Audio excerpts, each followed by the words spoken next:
Hello everyone and welcome to another Sandy Springs FC match review for match week 6 in the ADSL.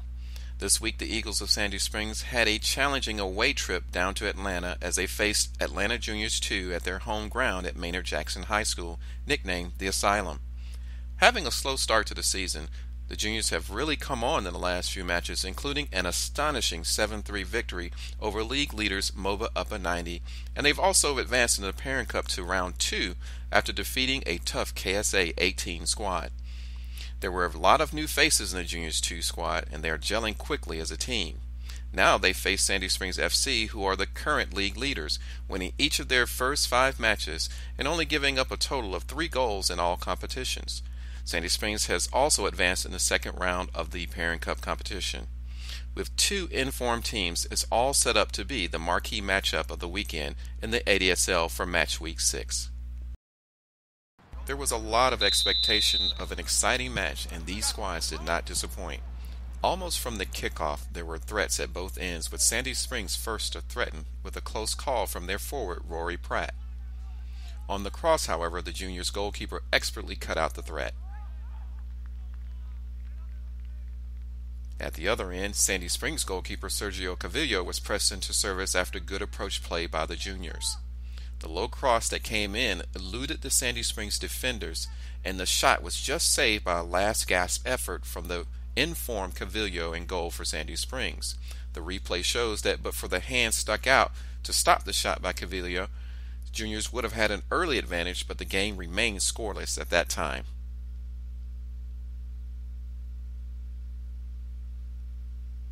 Another chance from the Juniors moments later from the right when Juniors worked the ball over to the back door and almost slotted in from a great effort only to go into the side netting, keeping the game scoreless, but there was anticipation of a breakthrough soon. Unfortunately, from the Sandy Springs point of view, as the half went on, the Atlanta Juniors' relentless pressure finally paid off with a good goal on 34 minutes off a set piece. A cross drew out Cavillo, who attempted to snuff out the threat, only to see the ball headed back across goal for the unmarked forward, who dispatched with ease. The replay shows the tenacity of the Juniors' attack, which outnumbered the Sandy Springs defenders as they forced their way into the lead. It was now 1-0 going into the half.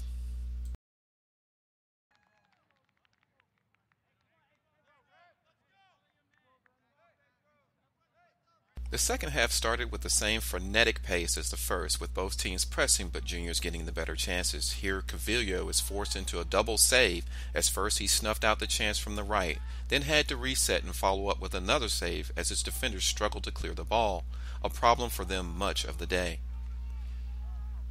But Sandy Springs were not without their own chances. Here forward Rory Pratt gets behind the Juniors' backline only to pull the shot wide, and a chance goes begging midway through the second half. Moments later, Juniors would take advantage of their pressure yet again when off another set piece they managed to find a way to fire in their second of the match to double their advantage. There was a brief altercation when one of the Juniors forwards taunted Cavillo on his way to join the post-score celebrations, but cooler heads prevailed and play continued. On the replay, it's easy to see why Juniors were so dangerous on set pieces against Sandy Springs on the day, as they threw heavy pressure forward, which paid off with shots that hit their mark. On this occasion, they got in with the second and grabbed valuable control of the match. Rory Pratt had been running hard all day up front for Sandy Springs, and here got himself in position again, but could not direct his shot on goal. Moments later, Sandy Springs had another chance through substitute Tito Palma, but he can't quite wrap his foot around the chance, and his shot is seen to go harmlessly off target. At the other end, the pressure continued, forcing Cavillo into another double save to keep Sandy Springs in the game, but there would be another setback moments later. Juniors' pressure would again punish the Eagles with another crossfield pass that eludes defenders and goalkeeper, finding another unmarked Juniors forward sliding in to slide home for Juniors' third of the game, and now a mountain to climb for Sandy Springs.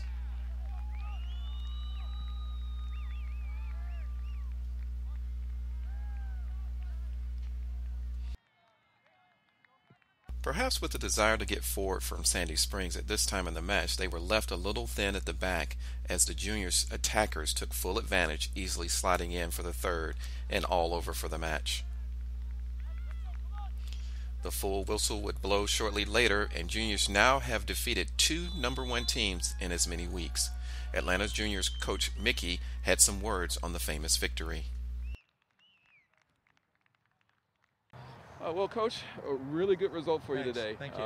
You guys have really been coming on in the last couple of games, especially. What do you think it's down to, the change? You know, Sandy Springs and I have the same, the clubs have the same initiative, and I admire what they're doing. I think they've seen a bit of what we're doing, but it's kind of like you evolve through getting new players in the team, and what we've done is have new players come in. We own a college showcase team as well, so a lot of the younger guys have moved up now that they're older, and so they've been playing together for a long time. Then you add some ex-college guys to them, and so yeah, we have a good team. But it's been a road. You know, our first game was a 5-0 loss, and we're not the same team that we were, 5 games ago. But Sandy Springs was amazing. I thought they were talented, and I want to play them again. I mean, I know they want a shot at us too. So yeah, we'll see what happens with that. Sure. But particularly with this game, I know that approaching it after beating MOBA, did you have a feeling that this was going to be a game that was going to be a little bit more intense, or the same intensity as the previous I think you week? guys said it well on your site. It was the marquee game of the weekend. And so going in, I'd seen some footage on you guys, and just kind of knew, we had to up our game. We had a great result last week, but we had a couple defensive errors. MOBA came back, and then we were able to put it away. But I feel like Sandy Springs I knew coming in that it was going to be intense, and we had to prepare for you. Thanks. So we had to prepare really well for them, because I knew Jay is a great coach, and I knew you have a lot of talent. And so when you look at what both teams are trying to do in Atlanta, you can't take anybody lightly. So I think they're a great club. I think we're a great club. So hopefully going forward, we can have some kind of alliance or whatever. But I think this is what the league needs, is 2 teams kind of stepping the game up for everybody else. Yeah, it was a very exciting game. And what does it mean going forward though now with the rest of the first half of the season coming up? I think these guys realize that now we have to train harder, to tell you the truth. We practice 3 times a week, pretty much 3 hours a session, fitness, all kinds of stuff. So I think they have to realize that it's nice to knock off, a couple teams that are great, but you can't be settled on your laurels. So I think that these guys realize it's back to work tomorrow. So your job gets tougher. Job gets tougher, back to work, like I said. But I appreciate, Jay, and definitely going to keep watching what you guys do as well. Sounds good, Coach. Appreciate it. Congratulations. Thank you very much. All right. The D2 results came in, and MOBA Upper 90 goes right back into first place on goals scored after their win over Newsoft 3 by the score of 2-1. In other results, Relegators FC drew with Real Team at 1-1. Atlanta Red Star FC continues to impress with a victory against Wings by the score of 3-2. KSA 17s were awarded a 1-0 walkover forfeit over Sting Black. And as you just saw, Atlanta Juniors 2 kept a clean sheet in their 3-0 victory over Sandy Springs FC. In the league table, Sandy Springs FC dropped to second behind MOBA Upper 90. Though having an identical goal difference, MOBA has scored more goals to claim top spot for another week. KSA 17s and Atlanta Juniors 2 are right there, putting pressure on the league leaders as the first half of the season is heating up before a break comes up soon for the autumn holidays. Next up for Sandy Springs is another tough match, this time against league leaders MOBA Upper 90 away. Come back to us next week and we'll have another match review for you, including match photography from Images Frozen in Time and our hosted bi-weekly TV show. Now a brief word from our spokesperson. Sandy Springs FC is an amateur soccer club that relies on donations and support from the local business community to survive. One way you can support us is by using our new online video on-demand service. This new fundraising campaign provides you a look at our club in detail through match highlights, player and staff interviews, and other special features not available anywhere else. Give our modest subscription plans a try with the knowledge that you will directly help your soccer club to exist and progress. On behalf of Sandy Springs FC, I'd like to thank you for your kind consideration and support of our soccer club.